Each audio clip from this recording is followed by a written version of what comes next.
Interesting. Ada 3 buah benda dari klien nomor 2887 yang diterangkan kepada Mbak Wira. Ketiga-tiganya bentuknya adalah batu dan sudah Mbak Wira beri nomor mana yang benda pertama, mana yang benda kedua, mana yang benda ketiga. Akan kita kupas satu persatu.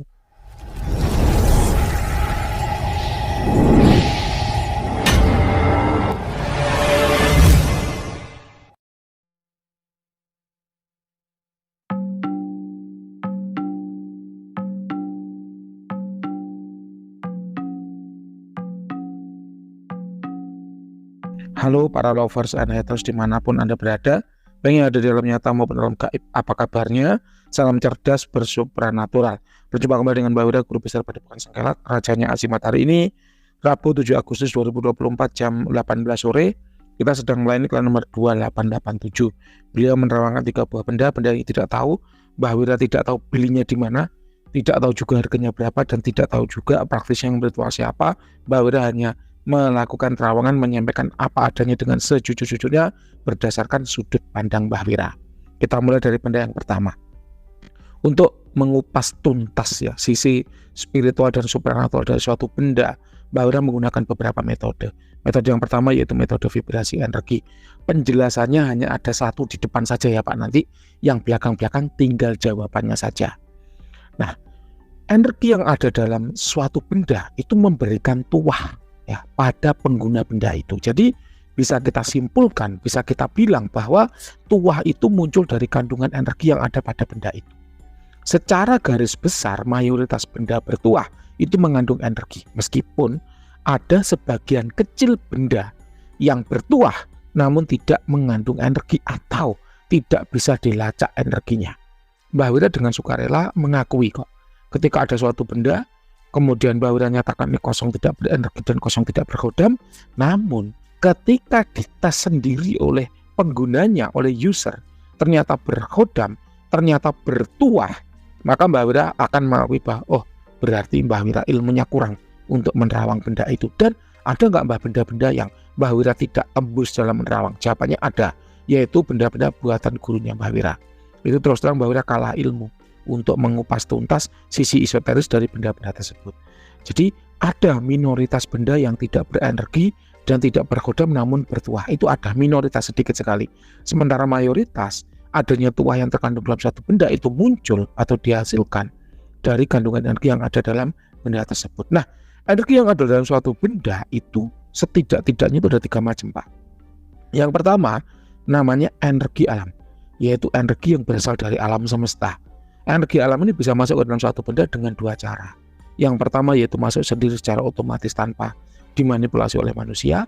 Dan yang kedua adalah dimasukkan dengan sengaja atau dimanipulasi oleh manusia.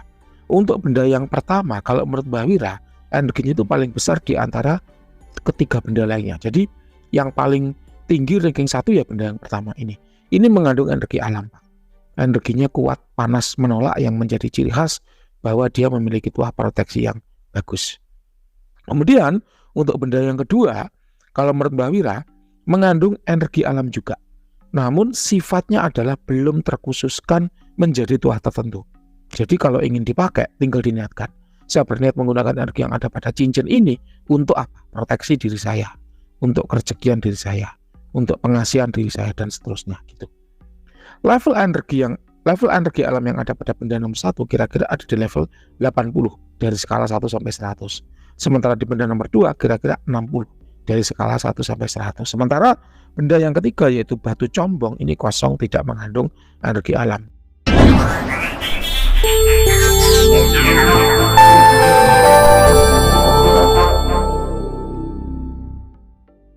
Walaupun normalnya batu combong itu mengandung energi alam yang bagus untuk tuah pengasihan. Namun pada kasus klien 2887 ini tidak mengandung energi alam. Loh kok bisa Mbak nggak mengandung energi alam? Padahal normalnya kan mengandung. Oke, contohnya begini.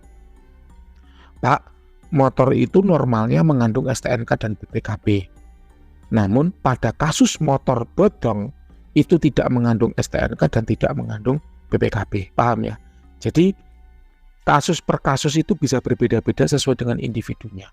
Pak, normalnya laki-laki itu bertanggung jawab menghidupi keluarganya.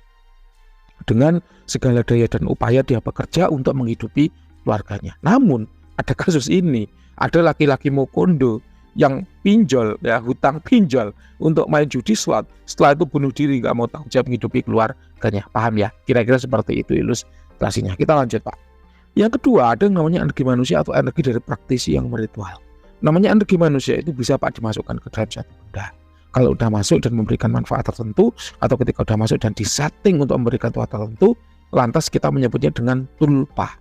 Untuk benda yang pertama, tidak mengandung energi manusia. Benda yang kedua, tidak mengandung energi manusia. Benda yang ketiga, juga tidak mengandung energi manusia. Loh, kok bisa, Mbak, energi manusia itu dimasukkan dalam suatu? Bisa. Tekniknya ada bermacam-macam, Pak.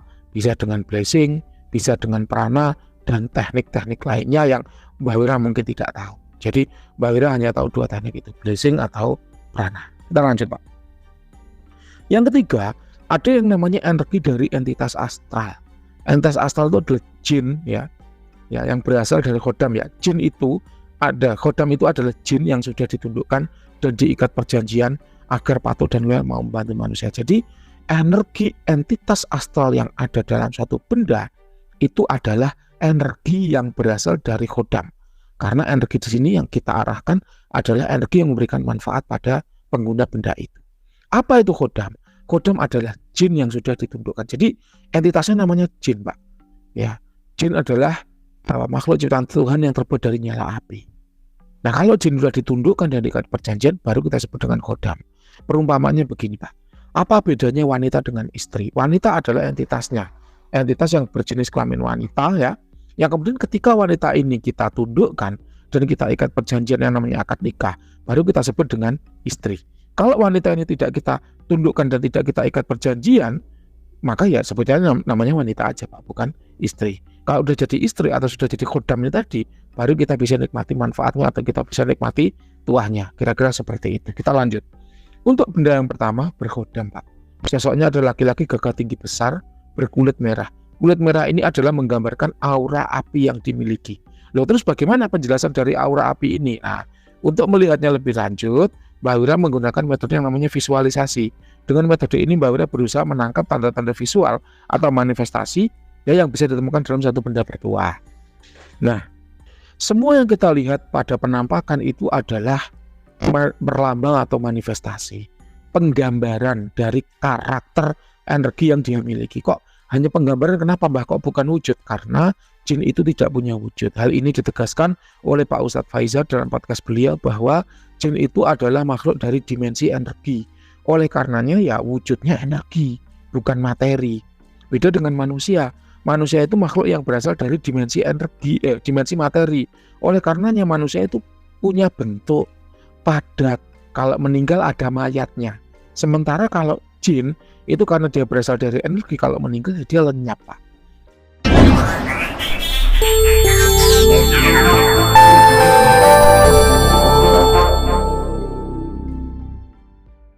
Jadi tidak ada mayatnya, beda seperti manusia. Oleh karena jin itu tidak memiliki bentuk materi, makanya dia tidak punya wujud. Jadi apapun yang kita lihat dalam penampakan adalah manifestasi atau gambaran saja dari karakter energi yang dia miliki. Contoh, batu Anda yang pertama ini. Laki-laki gagah tinggi besar berkulit merah. Laki-laki gagah tinggi besar, berarti laki-laki itu jenis kelaminnya gagah tinggi besar, menggambarkan dia punya tuah proteksi yang kuat, kewibawaan dan penundukan yang kuat. Lalu kulitnya merah menggambarkan dari aura api yang dimiliki. Apa itu aura api? Aura api berarti khodam tersebut memiliki tuah proteksi dan penundukan yang kuat. Nah, nyambung ke akhirnya dari wujudnya sama auranya akhirnya sinkron. Nah, kemudian dari dia membawa senjata ya yang menggambarkan bahwa khodam itu ya proteksinya kuat. Saking kuatnya dia bisa eksekusi. Eksekusi itu menyerang balik ya kepada si penyerang juragannya. Jadi misalnya batu ini adalah milik Anda, kalau ada orang yang menyerang Anda, maka khodam dalam batu ini itu bisa mempertahankan diri Anda, bahkan dalam rangka mempertahankan itu bisa menyerang balik. Jadi eksekusi itu menyerang balik si penyerang itu sehingga serangan-serangan dari musuh Anda itu berhenti. Ya hati-hati, Pak, kalau menggunakan eksekusi ya. Proteksi, eksekusi, kewibawaan, penundukan. Jadi memang ini adalah khodam dengan garis yang panas. Nah, kemudian untuk usia khodam kira-kira 4.000 tahun. 4.000 itu udah tua ya, Pak ya. Standar Mbak Wira itu 3.000. Jadi usianya 4000 itu berarti sudah sangat tua. Dengan level power dari 1 sampai 100 kira-kira ada di level 92 ya. Loh Mbah, kok beda ya? Kalau orang lain ngomong usianya bisa sampai 10 juta tahun. Lah ya, karena usia dan level power itu tidak ada alat ukur secara baku. Misalnya gini, beras itu beratnya berapa kilo? Oh, itu beratnya 5 kilo. Di Aceh 5 kilo, di Papua juga 5 kilo Pak. Di Kalimantan juga 5 kilo. Kenapa? Karena ada alat ukur yang namanya neraca atau timbangan. Sehingga berat itu akan pakem dimanapun dia berada. Berapa panjang dari kayu itu? 1 meter. Di Aceh 1 meter, di Papua juga 1 meter Pak. Dari Sabang sampai Merauke tetap 1 meter. Dari Niangas sampai ke Talaut juga tetap 1 meter. Kenapa? Karena ada alat ukur yang namanya meteran, gitu ya. Apa itu 1 meter? 1 meter itu adalah jarak yang muncul ya di antara dua platina yang terbuat dari platina iridium yang tersimpan di museum di Sèvres, Prancis. Nah, itu kalau tidak salah itu. Nanti boleh googling. Jadi akhirnya standarnya itu ada. Nah, sekarang kembali ke usia dan level. Karena tidak ada alat ukurnya, maka ini adalah persepsi dari masing-masing praktisi. Sehingga usia dan level itu bisa saja berbeda. Yang penting Anda tanyakan standarnya. Standar tuanya berapa? Kalau Mbah Wira itu standar tuanya 3000. Jadi kalau 4000 ya udah sangat tua gitu. Tuanya tadi semua udah aktif, kemudian si kodam juga udah aktif, bisa dirasakan tuanya.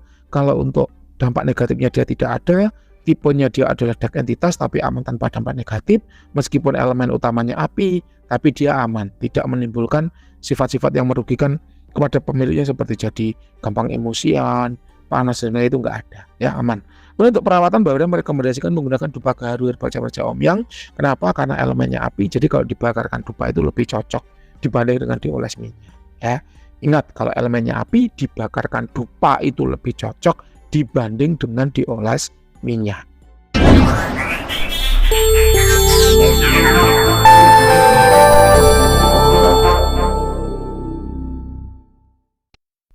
Kemudian untuk harga dupanya berapa? Ada diskon tuh dari 150 tinggal 105.000 aja.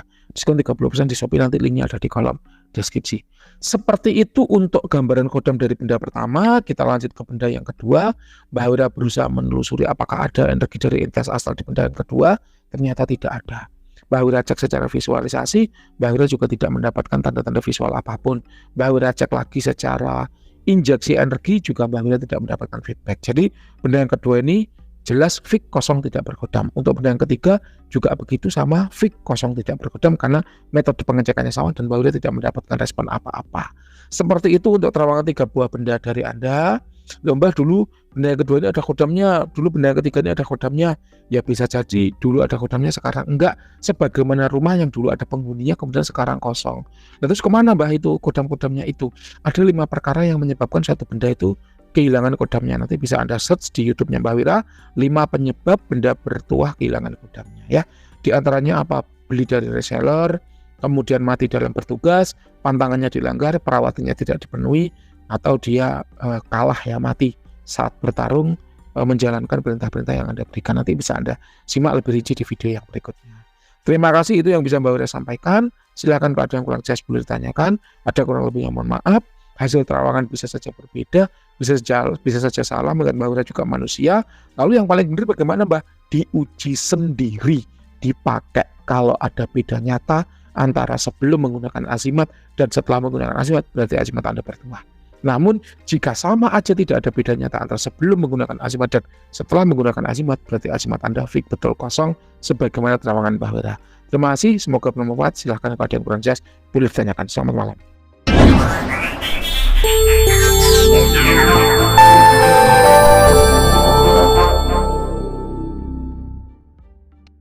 Ada pertanyaan dan tanggapan dari klien. Mbah, untuk perawatan pakai dupa apa ya namanya?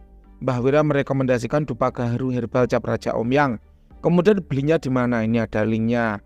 Setiap hari apa ya bisa dibakar dupanya? Ini pertanyaan penting dan banyak yang menanyakan. Mbah, kalau saya punya tembang liring, maka baiknya dibakarkan dupa setiap hari apa? Dibakarkan dupa pagi apa malam? Kemudian jumlahnya berapa? Saya jawab sekarang. Mbah, kalau saya punya azimat berkodam, bagusnya dibakarkan dupa setiap hari apa? Kalau saya jawab sehari 3 kali, pagi, sore, dan malam. Atau pagi, siang, dan malam. Sehari 3 kali, jumlahnya tiap azimat 1. Kira-kira berat atau tidak? Kalau Mbah Wira di sini, terus terang sehari itu Mbah Wira bakarkan 3 kali. Pagi sebelum berangkat ke kantor Mbah Wira bakarkan dupa. Sore pulang dari kantor Mbah Wira bakarkan dupa. Nanti malam habis maghrib Mbah Wira bakarkan dupa lagi.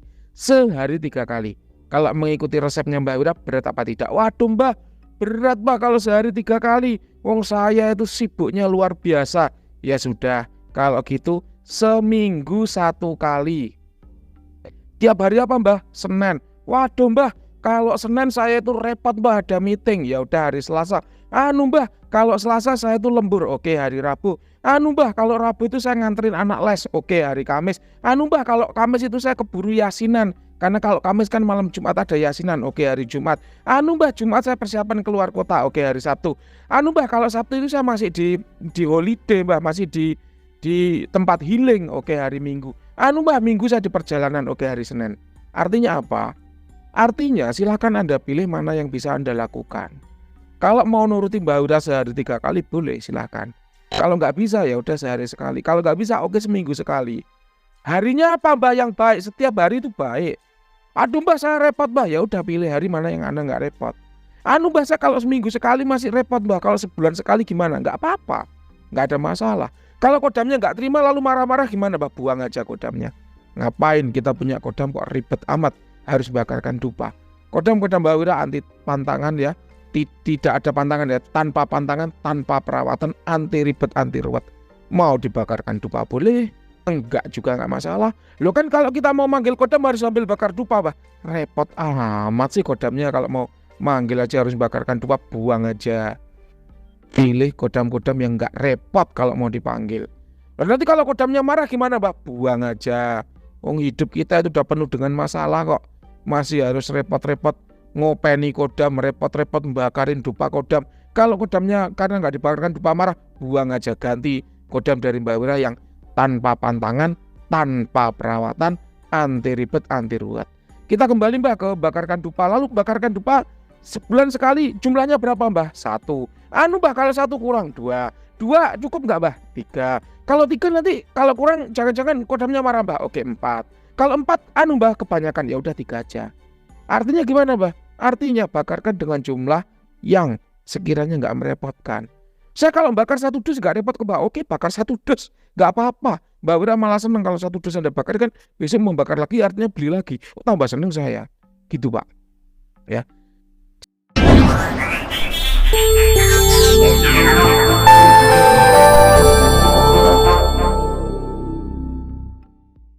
Jadi garis besar yang ingin saya simpulkan dari pertanyaan Anda adalah bakarkan di hari Anda tidak repot dengan jumlah yang sekiranya tidak memberatkan Anda. Mbah, saya tuh hidup di hotel, nggak bisa Mbah bakar dupa. Kalau bakar dupa alarm kebakarannya bunyi. Ya udah nggak usah dibakarkan dupa Mbah. Loh, kalau kodamnya marah gimana Mbah? Buang aja, ganti sama kodam dari Mbah Wira yang nggak marah kalau nggak dibakarkan dupa. Mbah kalau saya pengen bakarkan dupa tapi nggak di dalam hotel, misalnya kalau lagi di pinggir jalan di trotoar boleh nggak Mbah? Boleh. Lu kan di trotoar Mbah, ya nggak masalah. Bisanya di situ kok. Nanti kalau kodamnya marah gimana Mbah? Buang aja kodamnya, ganti dari kodam dari Mbah Wira yang tanpa perawatan, tanpa pantangan, anti ribet, anti ruwet. Jelas ya Pak ya? Jadi kita jangan mencekik leher kita sendiri dengan pertanyaan-pertanyaan yang sekiranya kalau itu dijawab kita nggak bisa ngelaksanain. Udahlah, go with the flow. Ikuti aja alurnya. Sempat bakarkan nggak sempat ya nggak masalah. Bisa ya bakarkan, kalau nggak bisa ya nggak masalah.